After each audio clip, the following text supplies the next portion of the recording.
Agent Power Huddle is a daily jumpstart, giving you all the tools you need to create an amazing real estate career. Led by top experts in the field, you'll learn how to sell more houses in less time while creating the life you want.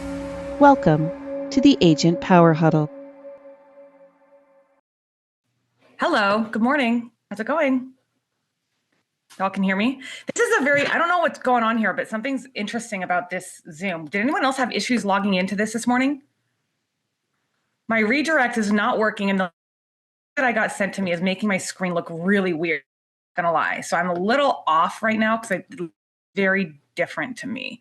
So bear while I get used to how this looks. It's kind of interesting. I feel like in a whatever. We're gonna work through this. Okay. So y'all are here because you want to learn about my tech. I get asked that question all the time. Tell me about your tech stack. I was just on a thing with Street Techs yesterday, and they asked me about my tech. So I'm going to share with you over the next few weeks. I'm going to share with you my tech tools. Are y'all excited about that?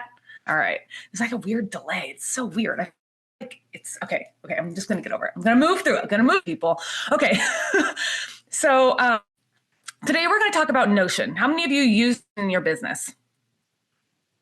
How many are in love with Notion? I am a very visual person. So for me, Notion is like a game changer. We have gone through iterations of using Asana. We've used Trello. We use Monday.com. We have tried a number of different project management tools. And Notion is by far the one that I will always stick with. Okay. Way better. Okay. Something was so weird about the link that someone sent me a link direct to join, and it was super weird on my end. So anywho, okay. So back to what I was saying, now that we got that 4 minutes of technical issues out of the way, we're going to talk about technology. Yay. So I'm going to talk about my tech stack. And the first thing I want to talk about is Notion. So I have a team that is all over not only Washington, but I have Milu's in Argentina. At one point, I had a VA in the Philippines. And so, if you have a virtual staff, you absolutely must have a place to manage all of your projects and all of the tasks and everything, one spot for communication. Even if you don't have a virtual team, I have an organization of 78 people at EXP. Okay. So with 78 people at EXP, I've got to have one spot to have all of my thoughts organized. So as we start to move forward into 2024 and I start to offer more and more opportunities and more tools for them, I got to have one place that they can all go. Okay. So having a tool like Notion has been a game changer because I love a good visual. I like a visual. I like things that to be pretty and visually appealing in order for me to like them. And I found that with any other project management tool, especially Asana, I was like, oh, I also tried Airtable. I don't know if any of you have ever used Airtable. That's way too techie for me. I was like, I don't know. If I can't figure it out, I don't want it. Because what happens ultimately, if people leave my team, ultimately, as much as I like to act like we got it all under control, if someone leaves my team, you guys, I got to be able to figure it out, right? So you kind of got to think about like that. And you also got to think about as you're growing, if you want to grow, if you want to bring a buyer's agent on, or you want to bring an admin on, or you want to bring a VA on, or whatever you want to do, you need to have a place where you can keep everything. So there's my little a soapbox about Notion, about why you need to have a project management tool. But let me show you specifically my Notion tool here. I want to show you how we use it in our business. So there's multiple ways that we use this. If you've taken my content course, you understand that we use it for content management. We have a content dashboard in here. I'll show you that briefly. I use it for my personal notes. I use it for my financial notes. I use it for my goals. I use it for everything. So let me just give you a little walkthrough. And if you have questions, just feel to ask them as we go along here. Okay, so with Notion, there's multiple ways that we use this. So first of all, this is our company homepage. So we have everything organized within our company homepage. We have every single department, our marketing, our sales, our fulfillment, our operations and finances. This is where we keep all of our SOPs. This is where we keep all of our links to all of our tools. This is where we keep like team information. So we have our team directory here. Here's everybody on our team. Here's their onboarding. So when you first join with my team, you get an onboarding card, and the onboarding card walks you through step by step what you're supposed to do. So here's a real, if any of you have teams and you want to think about building a team, here's a really good way to use this, right? I'm getting them onboarded with my CRM. I'm getting them onboarded with some of the books that I have read that have helped me be successful. Some of the books that you have to read when you first get into the business or when you first start on a team. There are some things you have to read. A couple of books that everyone on my team is required to read within the first 30 days is The Go-Giver and Raving Fans, because my business is modeled off of The Go-Giver. Okay, so if they don't read The Go-Giver, they can't check it off on their checklist. And then I monitor their checklist once a week, because we check in once a week and I check, hey, how come you haven't read that book yet? Hey, how come you haven't read that book yet? And every single time they read it, they're like, oh my God, it's amazing. But by the way, that's my little plug for The Go-Giver. It's a fantastic book. The Go-Giver Sell More is an even better book. It's literally how I model my life is based off of The Go-Giver. So if you haven't read that book, I strongly recommend you do. Okay, back to my Notion page here. So this is just one way we use it in order to keep track of what's going on with everyone on the team. The other thing we do is everyone on the team has expectations of what they need to achieve, right? So within sales, we all have sales conversations. We all have things that we need to do. So we have in here a daily tracker. This is where we track our habits. You guys have heard me talk about habit trackers, right? You've all heard me talk about stacking habits. And if you haven't, I'm going to tell you, I'll give you a real quick plug. If you understand the compound effect, you understand how that works. I'm a firm believer that you got to do one thing, master it, and then add another thing, right? It's literally the compound effect. Like it starts to compound over time. And the reason why I'm a firm believer that you got to track what you're doing on a daily basis as far as calls is because I can tell you by going back and looking at past scorecards, when we start to see a dip in business, I can tell you where it came from. It's really easy. So because I can look back and say where a dip in business came from, I'm also able to look at a week over week basis and tell me what we're going to project, right? Because I like to project. I like to pretend that I can predict the future. And I don't really, but you can actually look at your numbers. If you're looking at them on a week over week basis and tracking them in one spot, like Notion, you can look and say, oh, this week, we've only had like 10 conversations with people. 10 conversations. And, the cycle of real estate is about a 90-day cycle. So if you're only having 10 conversations for 3 or 4 weeks straight, guess what's going to happen in about 90 days? You're going to have zero business, because 10 conversations usually won't lead to a closed deal. Unless you're really, really, really good at converting from conversations. Most people aren't. Most people have like a 1% conversion ratio when it comes to conversations with people you don't know, like online leads. Conversations with people you do know are much higher. Okay. If you're having those conversations with your past clients, if you're having 10 conversations with past clients a week, you might get 1 or 2 referrals from them. So that you kind of got to rate that. But that's part of the reason that we track on a weekly basis, and we use a tool like Notion to track that, because it allows me to go ahead and say, okay, first of all, what's going on? How come I haven't seen any numbers tracked here? But then I'm able to say, okay, there's a lot of things here that we're missing. So what do I need to do better as a leader? How can I be better? And how can I help my team accomplish their goals? What do I need to take off their plate? What sort of systems do I need to implement? What sort of training do I need to implement? Right? There's a lot of different ways that we use this. So beyond just using Notion as a tool, there's a lot of decisions that are coming from it. And part of the reason that I like it so much versus any other platform is because I literally have everything in here. How many of you were on my 12-week year call? Right? You all saw my 12-week year. It's right here. It's right here. We have our listing marketing checklist. These are all the things we do for a listing, right? Not all. This is like some of what we do for a listing. We have on here our commission menu. So if my clients want to know what my commission looks like, I just send them a link, by the way, you guys. I don't print out any fancy marketing materials because I'm literally always changing my marketing, just so you know. So I'm not a believer in printing out 500 marketing guides. Like I've done that before, literally threw money down the drain. Because how many of you go to a listing, you learn something new, then all of a sudden you're like, well, now I want to do this next time, or, oh, I don't want to do this anymore, right? We all do that. And then you go back and you look at your printed marketing guide that you printed, a year ago, you printed 500 of them. You're like, oh, well, shoot, now I have to because it's written in here. Okay. So I don't do that. I literally don't do that. Everyone, they see it. Okay. I send it out via email and I print it out one by one by one by one. My marketing guide, I update the marketing guide all the time and we print it out one by one.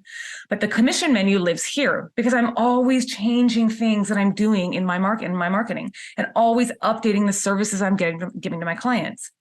And the reason I like it on here is because let's pretend that I wanted to move something from this column to this column. Look how easy it is to just drag and drop. So there's not a lot of like having to resort, reorganize, rethink. This is what we do. And this is the list that gets out to clients. So it's really easy to just share. Oh, I don't know what I just did there. Let's just Control Z that. I don't know what I did. Okay. So it's just really easy to share. You can easily share the link here. You copy it and you send it right over to your clients. So it's a super easy way. And for those of you who are into digital marketing, I'm going to tell you guys, this is one way to stand out. Give your clients a website with your menu of services. Okay. It's not that hard. It's genius, right? People freaking love it too. They love it. Love it.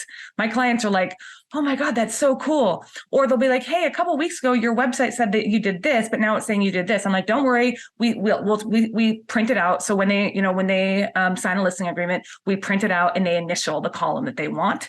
Right. So it's all written out there for them. So if they ever want anything more, I'm like, well, guess what? You initialed this column. So easy, right? It's like a game changer. So let me show you a couple other things that we do here with Notion. We have in here our transaction dashboard. This is where we manage transactions. So I have a new admin who just joined us. She doesn't have real estate experience, but I'm going to tell you, I don't care because guess what? Inside my seller transactions here inside Notion, I have every single step-by-step SOP here for everything that she needs to do. So guess who doesn't actually have to train her, right? I have to answer some questions, but I'm like, hey, we need to plug this listing in. Okay. And she goes and does it. Super, super, super simple. So we take our transaction dashboard all the way down to everything. We say, here's all the transactions we've closed. Here's what's coming up. We have it organized like a Trello because I do like the moving cards thing, right? So we do move it along. Here's what happens when they're moving along. We have automations that are set up in here. So when something comes into Notion, we actually get an alert in our Google chat space that tells us we have a new transaction inside Notion and we have to go monitor it. And there's reminders that go into the Google chat space every week to let us know, hey, you got to monitor your transactions. This is also linked directly to Follow Up Boss. Notion is linked directly to Follow Up Boss. So if we make a change in a deal and like that, if it hits closing inside Notion, it automatically updates the deal in Follow Up Boss.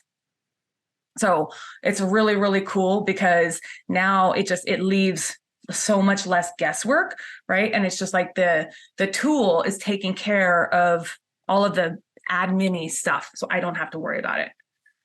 So this is part of the way I use it. It also lets us leave lets us keep a running total of everything that we've closed for the year. So that's the transaction management dashboard. The other piece that I really love about this is our content creation dashboard. Now, the content creation dashboard, this is something that it's always a work in progress. When you have someone in another country who's managing your content, there's always things that are going to be changed on here. That's why I like a digital tool, because how many of you try to plan your content on a spreadsheet? How many of you even plan your content? Let's just ask that question. Let's start there. Okay, I got way more hands raised. I got way less hands raised with plan your content on a spreadsheet. I got a few hands raised. How many of you don't even think about content? You're just like, okay, I might think about it and post whenever I feel like it. A lot of people like that. It's okay. You don't have to admit it. It's fine. I hope those of you who've gone through my course are not thinking that. I hope those of you who've gone through my course are like, okay, let's actually start thinking about our content a little bit more. Jean's nodding her head. Janice is nodding her head. Okay. So, but you guys, this is how the content dashboard works for us. And this has been the biggest, I would say, game changer for us. Because what would happen is before we're trying to figure out which Google Drive we stored something in, we're trying to figure out what caption we wanted to use, where we wanted to do it, what platform we wanted to put on. We're doing it all on a spreadsheet. If you guys watched like kind of the beginning of the year, I shared kind of my content strategy at the beginning of the year. And it was all on a Google Doc, which is cool. It's cool, but it's not really sustainable long term. And it doesn't help you when you're trying to work with any sort of virtual team, or even if you're trying to get your own thoughts organized, right? I got rid of spreadsheets. We do have a few spreadsheets still, but our spreadsheets are linked here. Like, for example, we have our content warehouse that's linked right here. And this is where we take ideas from, and we're always updating this with different ideas, different content that's working, instructions on how to do it. So that way, if I ever have an idea, Milu can go to the content warehouse and be like, hey, let's take a look at where this came from. What pillar does this fall in? And let's see how she can redo it. So it actually helps alleviate me from having to being the only person who's producing content. The other thing that we have in our content warehouse is our hooks and headlines. So if Milu's ever trying to edit content, or if I'm ever trying to edit content, I'm like, oh my God, how do I do this? This is what we do. We go into our content deadline, our content warehouse. We have our prompts for ChatGPT. I'm teaching my team right now how to use Bard, not ChatGPT. I'm over ChatGPT. I'm teaching my team how to use Bard, and we put all of our prompts inside the content warehouse spreadsheet, because with that, that allows Milu and Preeti, or Lonnie, if she wanted to go and make some content, to learn how to use the tool. So I put the prompts in there so they can learn how to use it. It's pretty cool, right? And the great thing is that because we have it all linked in one spot, you know how many times I had to go through my Google Drive and click this file, because we were organized almost to a fault. We are organized almost to a fault, just so you know. I'm going to say we might be a little bit too organized, where sometimes we're so organized, I don't know how we organized.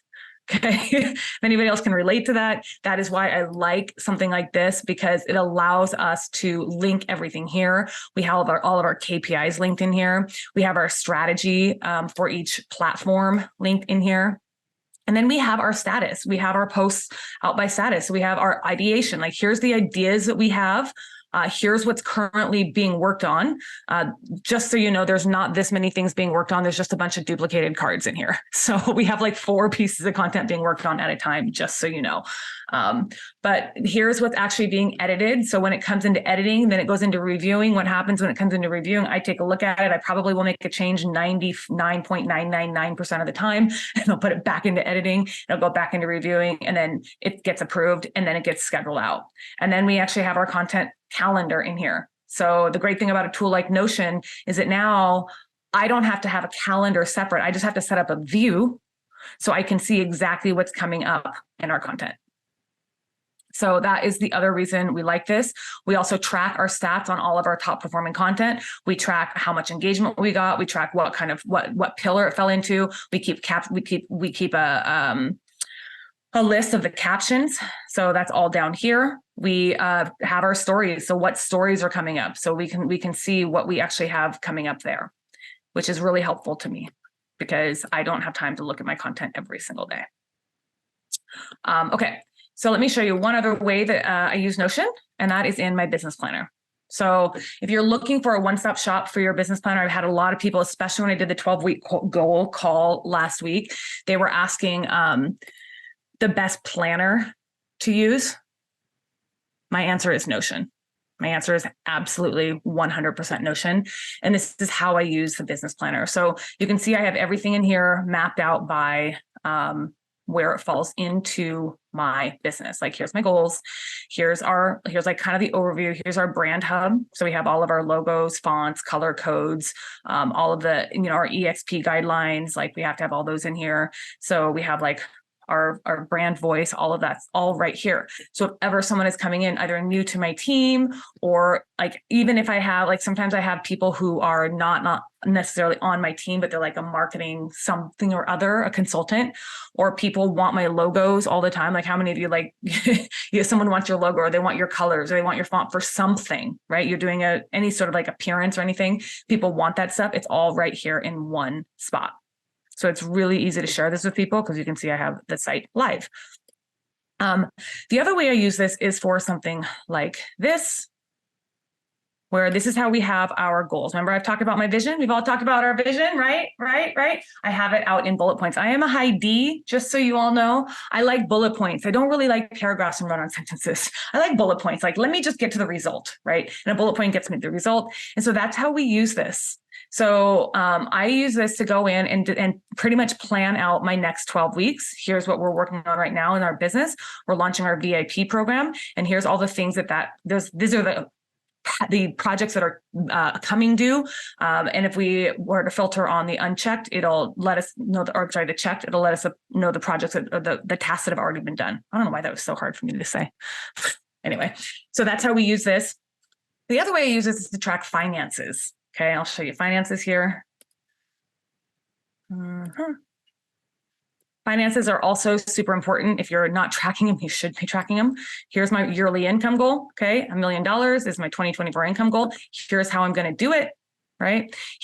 I have some debt, some credit cards I'm trying to pay off. Here's like what I'm trying to do as far as financial goals. Here's some wish list of things I want to purchase. Because hello, let me just tell you right now, if you were the person who's like shiny object, how many of you get shiny object syndrome? Okay. It's really easy to waste money when you have shiny object syndrome, is it not? I've been there. I don't know if you heard my story. In 2021, I made almost $500,000. $350,000 of that was spent on marketing.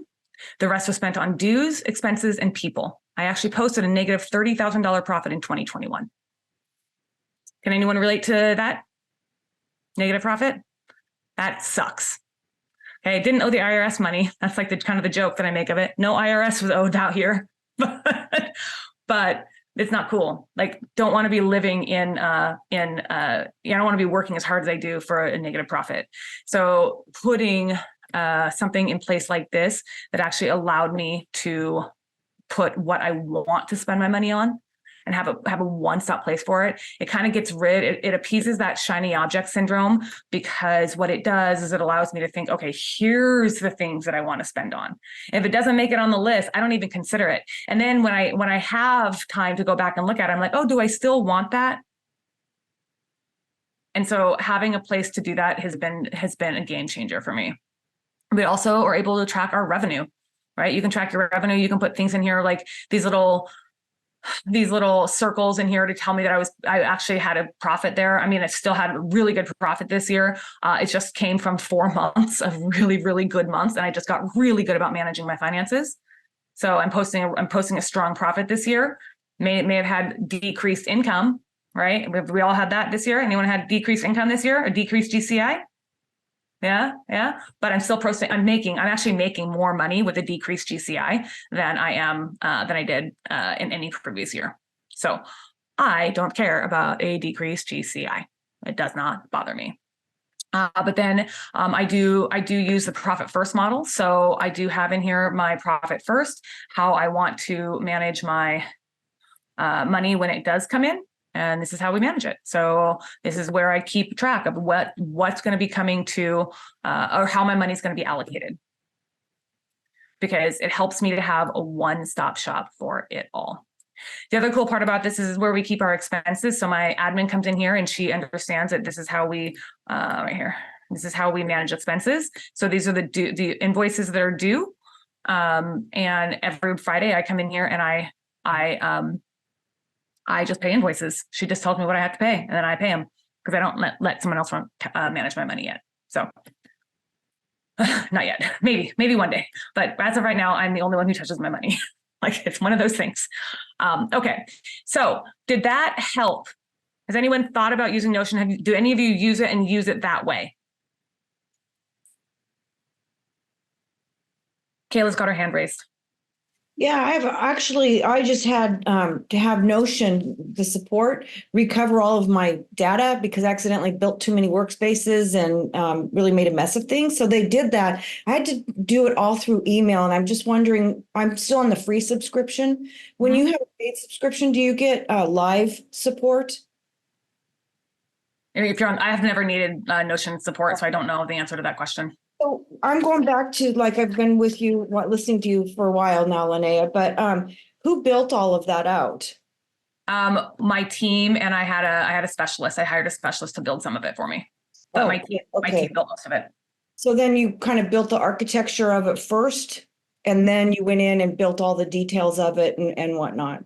Yeah. Okay. That's kind of it's very impressive. And I also wanted to ask you why you quit ChatGPT. It's owned by Bing, and I like Google. I just like Google's platform a lot better. And then ChatGPT had that weird thing a couple weeks ago where like their CEO got fired, then came back the next day. That's weird. Oh, okay. So. And also, I don't want to pay for it. Like I'm like, hello, you just heard me say I posted a major profit this year with a decreased income because I'm not paying for things that I don't need to pay for. Bard is considered, I have Google Workspace. I pay for it with my team, and it's free. So I have no need to pay for ChatGPT, and I like it way better. I like the results. I like what you can do with it way better than ChatGPT. I also think Bard sounds more like a human than ChatGPT. So that's why. Okay, thank you. Yeah. Okay, last that. Okay, Joy said she organized her lipstick collection in Airtable. How did you do that? I really want to know. It was a very low stakes project so that I could learn how to use it, but then I never went back and really used it. So, I mean, it was probably, I want to say 6 years, maybe more than 6 years ago, whenever Airtable was kind of fresh. But it was fun, and I did swatches, and I organized it all the different ways with all sorts of tags and things. But Airtable was not really satisfying to me. But I would recommend, if you're trying to learn Notion or another tool, do something that's a real low stakes kind of project like that and do it, because you get comfortable messing around in the program and you don't feel like, oh, I'm going to lose all my important business information. The other thing I wanted to show you real quick about this, because I totally forgot. Thank you, Joy, for actually saying what you said. I don't know how it jogged my memory, but I wanted to show you how our workspace, how our training system looks in here. So we actually have all of our training videos in here. So they're all in here organized by where they fall in, how they fall into, like Canva. Here's all the SOPs on Canva.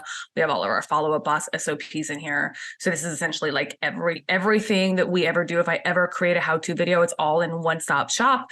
It's all in here by with a table of contents too, which links directly to the actual video, which is also pretty awesome. So we use that. I also have a membership platform for people who go through my course, and this is where the membership platform lives as well, because you can actually use this as a community. We have people who chat on here. We have people who come in and they're looking at some of the content that they want to take advantage of. And that's all in here as well. So it's pretty cool. We have like my recommended reading list in here. We use this for, where's my recommended reading? Where did it go? Where did it go? I think it might be right here. It's in operations. Why is it in operations? Let's move that out of there. Can we just put it on the front page here? I don't know why it's in operations. It makes no sense to me. Recommended reading. There we go. So here's my recommended reading, and they're all here with my affiliate link. So my Amazon affiliate link. So when my team orders it, or when people ask me for my list, guess what? I have a list right here with an Amazon affiliate link, so I don't have to share them individually. And so because I just finished book 102 of the year, we're about to add a whole new list to a whole new bunch of books to this list. So you guys, if you want access to my top recommended books that I've read this year, you'll just have to let me know, because I will share that with you as soon as it's done. Okay, so what do you use for your videos? Loom. Everything's in Loom. We got rid of BombBomb a long time ago. We use Loom. The easiest thing to use. And everyone, like, sometimes they'll try to send me a screenshot of a problem. I'm like, nope, I need a Loom, please. I can't look at a screenshot and figure out what the problem is. I need to have a Loom. So Loom is awesome. I think Loom, you pay for Loom. It's like $8 a month or something. Suma said Zoom works also. Yep, you could also use Zoom. I like Loom because I like to know if people actually watched it. Because sometimes there have been times when I will send a project via Loom to a VA, and then they ask me questions that were in the Loom video, and then I go back and look, and they never actually watched the video. So I'm like, yeah, no, not going to work. So but you totally can use Zoom. Lenore, like if you pay for it, you can totally use that too. Suma's right. Jackie, how long did it take to build this out? It's a constant work in progress. I think when we first started moving over to Notion, I had an admin on the team, and I basically took everything off her plate. I said, okay, I want you to do this.